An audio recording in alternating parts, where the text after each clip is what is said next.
Olá, tudo bem? Bom dia, boa tarde, boa noite. Aí depende aonde você está, que horário que é, que período do dia que é, se é à noite, se é de dia.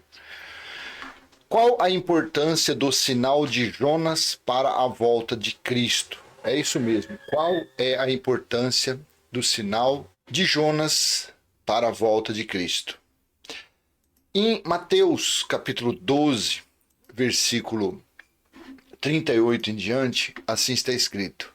Mateus 12, versículo 38 ao 42, né? No texto da Nova Almeida Atualizada, NAA. Então, alguns escribas e fariseus disseram a Jesus: Mestre, queremos ver algum sinal feito pelo Senhor. 39. Mas ele respondeu: Uma geração perversa e adúltera pede um sinal, mas nenhum sinal lhe será dado, senão o do profeta Jonas. 40. Porque assim como Jonas esteve 3 dias e 3 noites no ventre do grande peixe, assim o Filho do Homem estará 3 dias e 3 noites no coração da terra. 41. Ninivitas se levantarão no juízo com esta geração e a condenarão. Jesus sempre falou daquela geração. Porque se arrependeram com a pregação de Jonas. E aqui está quem é maior do que Jonas. 42.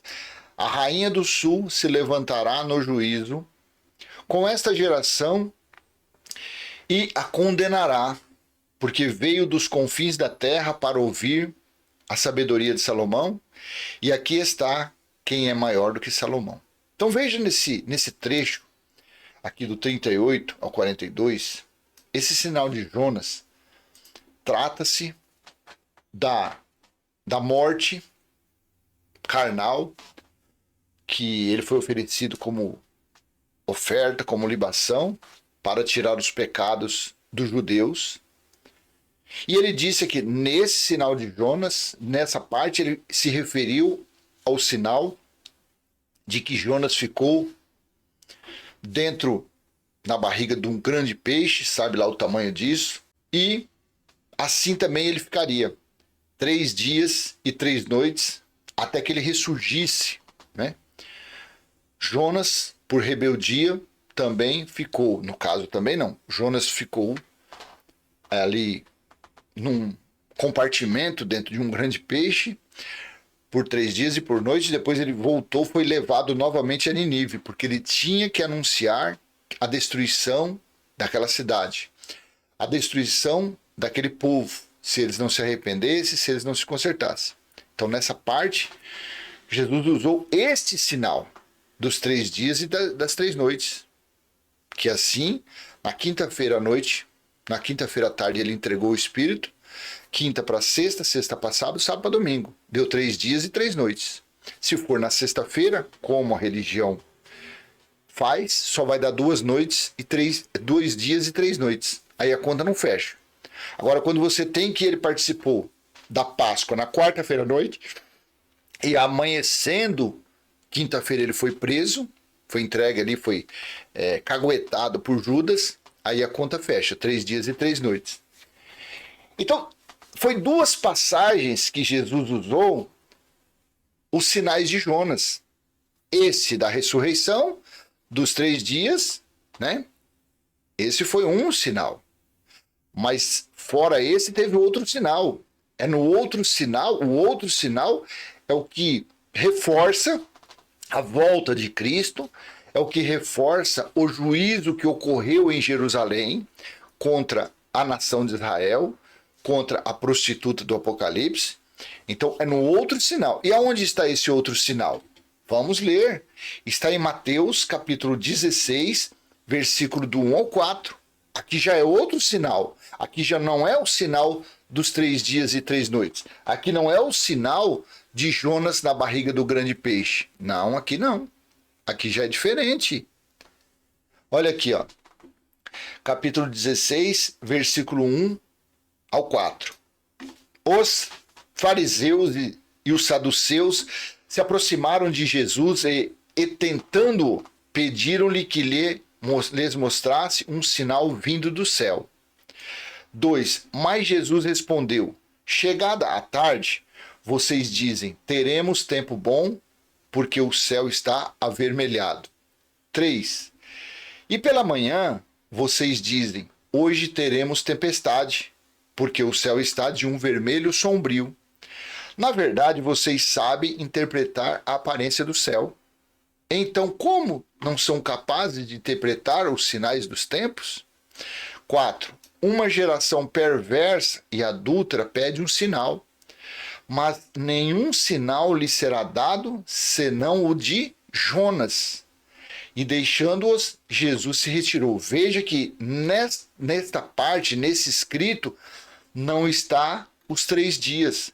Não está o grande peixe, como está aqui em Mateus 18, 38. Vamos ler de novo? Então alguns dos escribas e fariseus disseram, mestre, queremos ver algum sinal de vocês.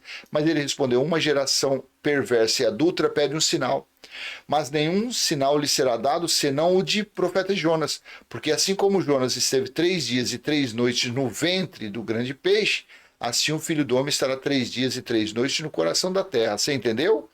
Aqui o sinal foi dos 3 dias. Foi Jonas na barriga do grande peixe. Porém, Mateus 16, aqui no 1,4, não tem peixe. Porque aqui já é outro sinal.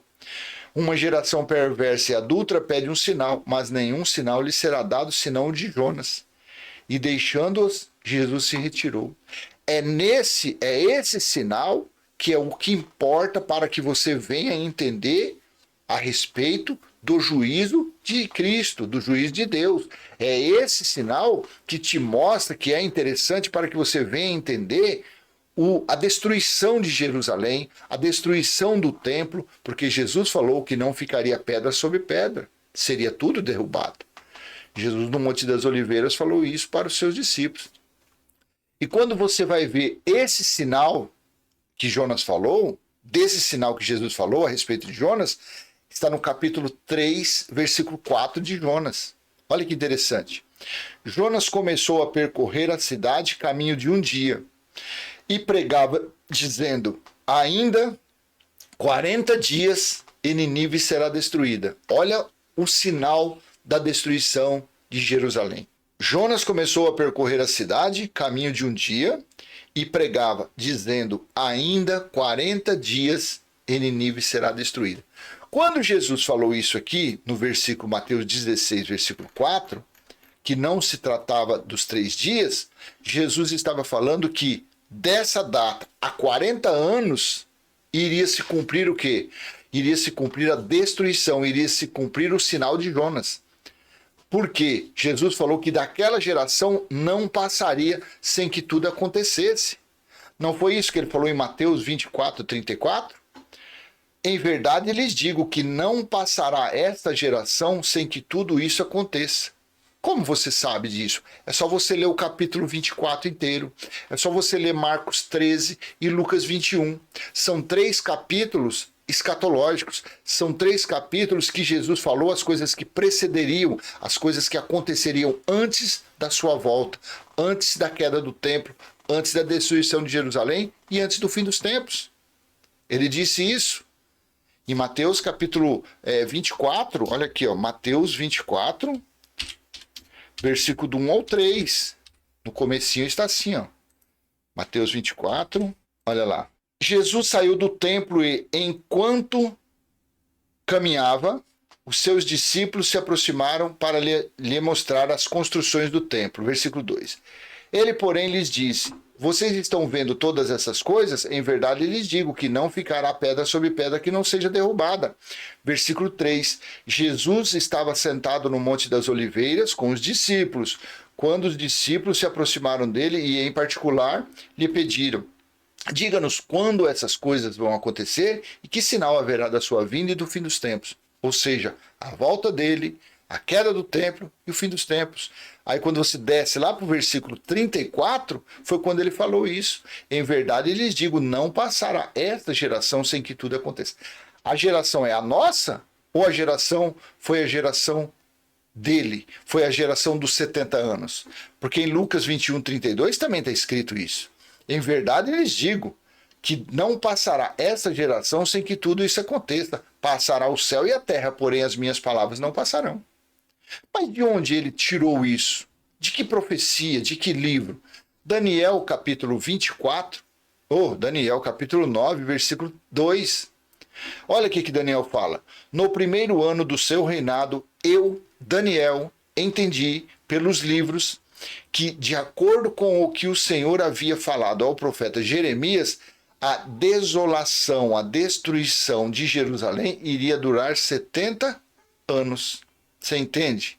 70 anos. Quando Jesus usa o sinal de Jonas, aqui, usa isso aqui. Uma geração perversa e adulta pede um sinal, mas nenhum sinal lhe será dado, senão de Jonas. Aí você vai para Jonas capítulo 3, versículo 4. Não era a respeito dos três dias na barriga do grande peixe. Jonas começou a percorrer cidade caminho de um dia e pregava dizendo, ainda 40 dias e Nínive será destruído. Quando Jesus usou esse sinal, então ele estava se referindo ao fim daquela geração. Jesus estava se referindo que dali, naquele ano que ele falou aquilo, que ele falou, o sinal que vou dar para vocês é o de Jonas, dali, do ano 30 ao ano 70, para completar aquela geração, então tinha mais 40 anos. Então dali a 40 anos iria acontecer aquilo que poderia ter acontecido em Nínive. Mas Nínive não aconteceu a destruição porque o povo se arrependeu. Jeremias capítulo 5, se você ler a partir do versículo 1, Deus não falou? Quer ver? Deixa eu colocar, eu nem separei isso aqui não, mas vamos lá. Olha aqui, ó, Jeremias capítulo 5, versículo 1. Ele não falou isso aqui? Uma profecia? Deem uma volta pelas ruas de Jerusalém, olhem, investiguem, procurem nas suas praças para ver se acham alguém, se há uma pessoa que pratique a justiça ou busque a verdade. Se acharem, eu perdoarei a cidade. Olha que coisa interessante. Você vê, a conta fecha, né?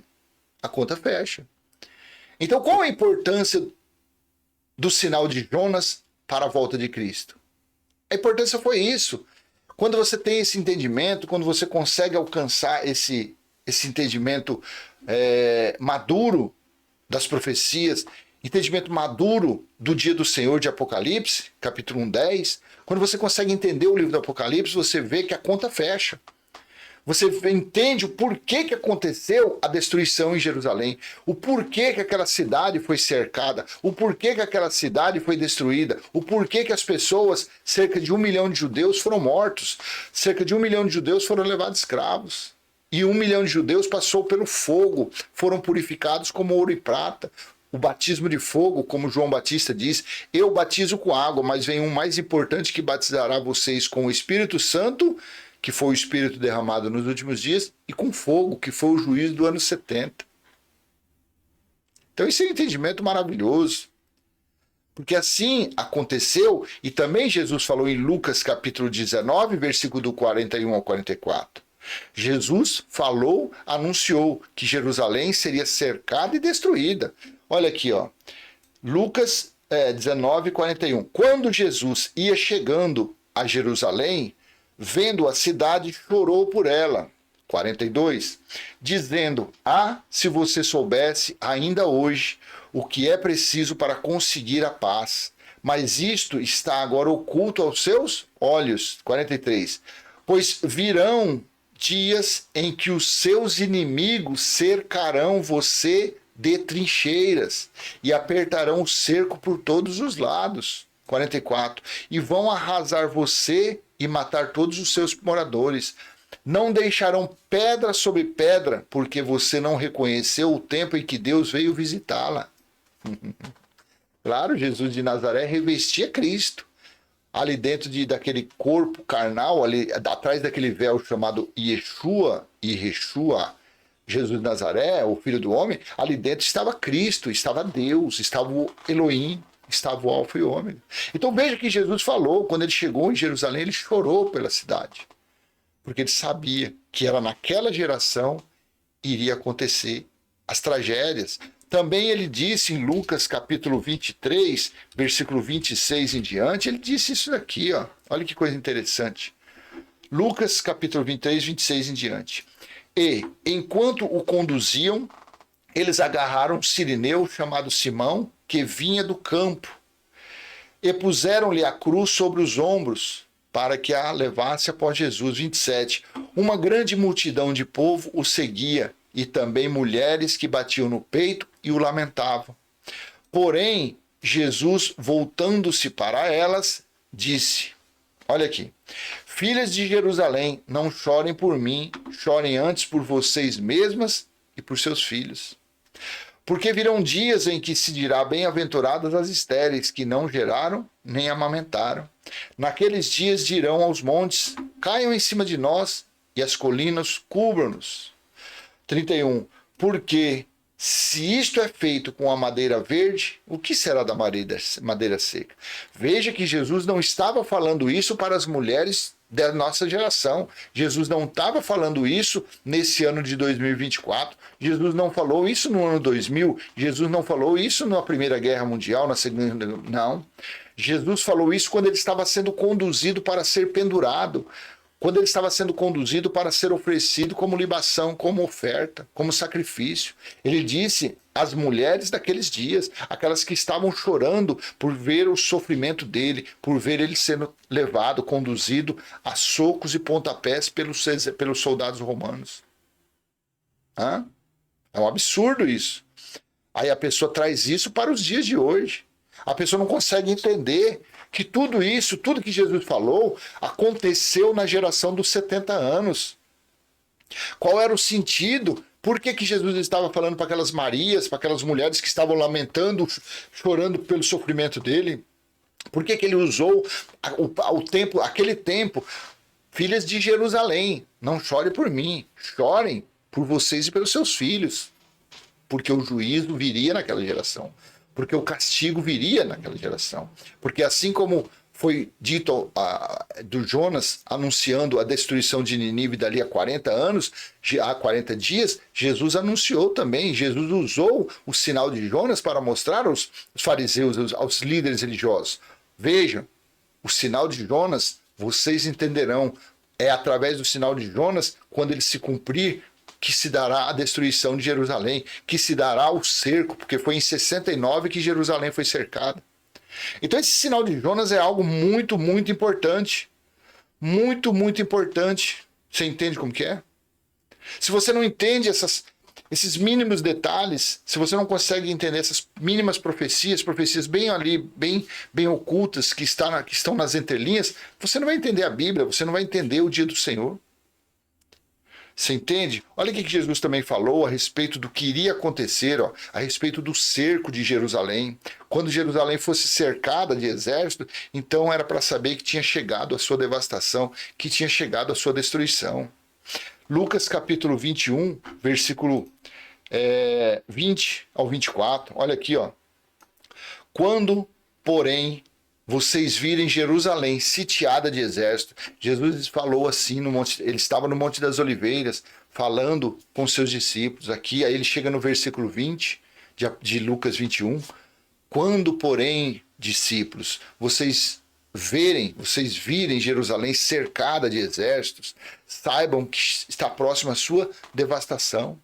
No texto da NVI está assim, quando virem Jerusalém rodeada de exércitos, vocês saberão que a sua devastação está próxima. Que ano que foi rodeado de exército? Alguém sabe que ano que foi? Foi em 69. Ali pelo mês de junho, julho de 69. Ela foi cercada, sitiada totalmente. Os judeus ficaram encurralados, ficaram aprisionados, estavam dentro de Jerusalém.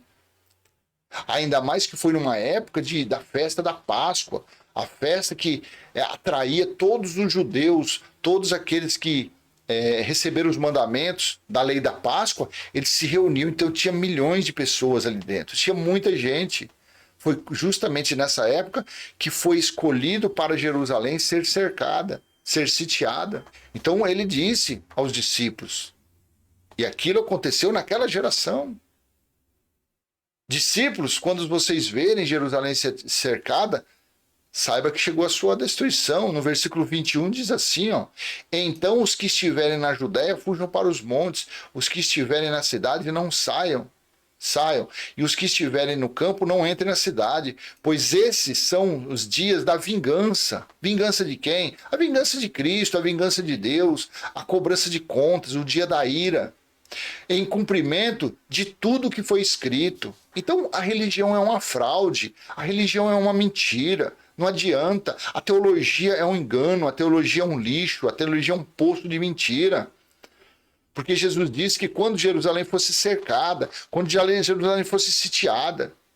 Então aqueles dias eram os dias da vingança de Deus. É o dia da vingança do Pai, do Criador. Para cobrar as contas de quem? Da nação judaica. Para cobrar as contas dos judeus. Dos que receberam as leis por intermédio de Moisés e não as obedeceram. Pelo contrário, ficaram usando o legalismo para escravizar as pessoas, para matar as pessoas, para condenar as pessoas. E aqui Jesus disse, pois esses, os dias do cerco, são os dias da vingança, para o cumprimento de tudo que está escrito, ou seja, do ano 70 para cá não passou nada. Tudo se cumpriu no cerco, e esse cerco se deu de 69 até a metade do ano 70, quando a cidade foi quase totalmente destruída e o templo caiu. No versículo 23, como serão terríveis aqueles dias para as grávidas e para as que estiverem amamentando. Haverá grande aflição na terra e ira contra este povo. Jesus estava falando e ira contra o povo daquela geração. Ira contra o povo daquele povo de Israel. Aqueles que faziam parte das 12 tribos de Israel. Porque a eles foi falado, a eles foi direcionado o juízo de Deus. Porque está em Mateus, olha aqui, ó, Mateus capítulo 19, versículo 27 e 28. Assim disse Jesus aos seus discípulos, olha aqui, ó. Então Pedro lhe respondeu, nós deixamos tudo para seguir-te. Que será de nós? Versículo 28. Jesus lhe disse, digo a verdade, por ocasião da regeneração de todas as coisas, quando o Filho do Homem se assentar em seu trono glorioso, vocês que me seguiram também se assentarão em 12 tronos para julgar as 12 tribos de Israel. O juízo foi prometido, o juízo foi anunciado que aconteceria contra a nação de Israel. Por isso que em Mateus capítulo 24, capítulo 26 de Mateus, quando Jesus falou que o Filho do Homem viria por sobre as nuvens, era um sinal de juízo. Olha aqui, ó. Mateus 26, 64. Tu mesmo o disseste, respondeu Jesus, mas eu digo a todos vós, chegará o dia em que vereis o Filho do Homem assentado à direita do poderoso e vindo sobre as nuvens do céu. Se você pegar isso daqui no texto da King James Fiel ou da Almeida Corrigida Fiel, é o que está mais parecido com o Código Sinaítico. Assim está escrito, ó. Disse-lhe Jesus, tu o disseste, contudo eu vos digo que vereis em breve o Filho do Homem assentado à direita do poder e vindo sobre as nuvens do céu. No 65, então o sumo sacerdote rasgou as suas vestes, dizendo, ele blasfema, falando, para que precisamos ainda de testemunha? Eis que agora acabais de ouvir sua blasfêmia. Veja que então Jesus, quando Jesus falou que ele era o juiz, que ele estava vindo para julgar Israel, o sumo sacerdote rasgou até a sua cirola, rasgou as roupas. Por quê? Porque Jesus estava falando que era o juiz. E isso para eles, para o sumo sacerdote, para o sinédrio onde Jesus estava, isso foi uma blasfêmia. Porque blasfemar é você falar que tem poderes especiais de Deus, é você falar que tem dons especiais. Isso é blasfêmia. Isso é blasfêmia. Então veja que o juízo foi contra aquela geração. O sinal de Jonas, ainda daqui a 40 dias a cidade de Nínive será destruída. Jesus usou a mesma para dizer, daqui a 40 anos essa cidade de Jerusalém será destruída. Esse templo cairá e não ficará pedra sobre pedra. Voltando lá em Lucas 21, versículo 23, quando ele disse aqui, ó, cadê? Volto aqui no texto da NVI, que eu leio no texto da NVI, na NVT, eu vou lendo de acordo mais o que fica mais fácil para o meu e o seu entendimento. Aí no versículo 23, ó, como serão terríveis aqueles dias para as grávidas e para os que estiverem amamentando, haverá grande aflição na terra e ira contra este povo. Jesus estava falando que aquele povo daquela geração é que iria sofrer isso. Eles é que iriam passar pela grande tribulação. E a religião vem aí há quase 2000 anos, Constantino fundou um catolicismo lá no ano 317. Então vai, sei lá, quase 1.700 anos de engano, de mentira, falando que Jesus ainda vai voltar, falando que Cristo vai voltar, falando que haverá o juízo final, falando que a terra vai ser destruída, falando que a terra, usando Pedro, 2 Pedro 3:10, para dizer que a terra vai pegar fogo, mas a terra iria pegar fogo, pegou fogo pontualmente, lá naquele lugar chamado Jerusalém, conforme está em Isaías 29, do versículo 1 ao 3, conforme está em Zacarias 13, versículo 9, conforme está em Malaquias capítulo 3, versículo 1 ao 5. Deus falou que iria purificar aquele povo como ouro e prata, aquela geração. Então, qual a importância do sinal de Jonas para a volta de Cristo? Claro, para provar, para mostrar que a destruição de Jerusalém aconteceu naquele período. Versículo 24. Cairão, de Lucas 21, cairão pela espada e serão levados como prisioneiros para todas as nações. Jerusalém será pisada pelos gentios, até que os tempos deles se cumpram. Jerusalém será pisada pelos exército romano. Não foi isso que aconteceu, por isso que o livro de Apocalipse, os 22 capítulos, principalmente do 1 ao 21, porque o 22 tem muitas passagens tendenciosas, mas o livro do Apocalipse, do capítulo 1 ao capítulo 21, do 1 ao 21, está claro toda a tribulação, tudo o que aconteceu dentro de Jerusalém durante o dia do Senhor. Quando Deus cobrou as contas da nação de Israel, quando Cristo julgou Elohim, quando o Alfa e o Ômega julgou quem deveria ser julgado, através do livro apocalíptico, quando sentenciou a nação de Israel, tudo isso está descrito nos 21 capítulos do livro de Apocalipse. Volto a falar, o Apocalipse tem 22 capítulos, mas o capítulo 22 é tendencioso, porque quando você lê Apocalipse capítulo 21, versículos 5 e 6, disse, estou fazendo nova todas as coisas, e no versículo 6, está cumprido, está feito. Quando você vai para o capítulo 22 de Apocalipse, venho em breve, o anjo que trouxe instruções para João na ilha de Patmos, quer dizer, é um monte de coisa. É um monte de acréscimo, você vê que está tudo fora de contexto. São palavras tendenciosas. Então, o grande sinal que mostra, que importa para que você entenda quando aconteceu o juízo de Deus, o juízo de Cristo, é o sinal de Jonas, quando ele disse que Nínive seria destruído dali a 40 dias. Esse é o sinal importantíssimo, esse é o sinal mais sensível que você tem que ter no conhecimento, foi esse que foi o juízo dali do ano 30, quando ele falou o sinal de Jonas com mais 40 anos, completou aquela geração, completou a geração dos 70 anos. Você entende como que é? Então, se foi útil para você esse entendimento, se foi útil para você esse nosso bate-papo, essa leitura, eu peço que você curta, comente, compartilhe. Se você não é inscrito, você se inscreva, ative o sininho. Até a próxima, se assim o Pai do nosso Espírito permitir. Tchau, tchau.